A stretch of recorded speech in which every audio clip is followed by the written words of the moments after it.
સુરતના ભટાર વિસ્તારમાં આવેલી કિડ્સ વર્લ્ડ નર્સરીમાં એક નાનું બાળક નર્સરીમાંથી કોઈને જાણ કર્યા વગર બહાર નીકળી ગયું હતું। આ ગંભીર ઘટના બાદ શિક્ષણ વિભાગ સફાળો જાગ્યો છે। જિલ્લા શિક્ષણ અધિકારી દ્વારા સમગ્ર મામલાની તપાસના આદેશ આપવામાં આવ્યા છે। ડીઈઓના જણાવ્યા અનુસાર સૌપ્રથમ એ તપાસ કરવામાં આવશે કે નર્સરીને રાજ્ય સરકાર દ્વારા માન્યતા આપવામાં આવી છે કે કેમ અને તેનું રજિસ્ટ્રેશન પોર્ટલમાં થયું છે કે નહીં। નર્સરીમાંથી બાળક આ રીતે એકલું બહાર નીકળી જાય તે સલામતીની દ્રષ્ટિએ ખૂબ જ ચિંતાજનક છે। આ બાબતે ઊંડાણપૂર્વક તપાસ કરીને જે પણ જવાબદાર જણાશે તેમની સામે કડક કાર્યવાહી કરવામાં આવશે તેવી ખાતરી પણ તેમણે આપી છે।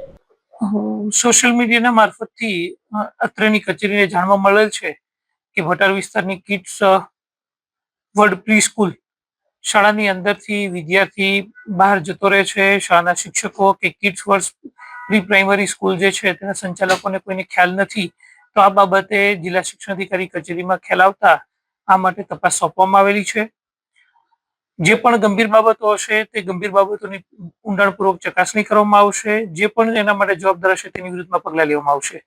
પહેલા તો કિડ્સ પ્લાનેટ જે છે એ સ્કૂલ પ્રી પ્રાઇમરી સ્કૂલ જે છે એની રજીસ્ટ્રેશન થયું છે કે નહીં તે બાબતની પણ ચકાસણી કરવામાં આવશે। સરકારે હાલ રજીસ્ટ્રેશન માટેનું પોર્ટલ ખુલ્લું ઓપન કરેલું છે, તેમણે રજીસ્ટ્રેશન કર્યું છે કે નથી કર્યું તે બાબતની પણ પૂરેપૂરી ચકાસણી કરવામાં આવશે। ખૂબ ગંભીર બાબત કહી શકાય એટલા માટે કહેવામાં છે તપાસ બાદ ખ્યાલ આવી શકે કે કઈ બાબતો કોની ચૂક છે, કઈ બાબતો ધ્યાનમાં લેવાઈ નથી, તેના કારણે આવી ઘટના બની છે। તે ઘટનાના આધારે તપાસ રિપોર્ટ આવ્યા બાદ આગળની કાર્યવાહી કરવામાં આવશે।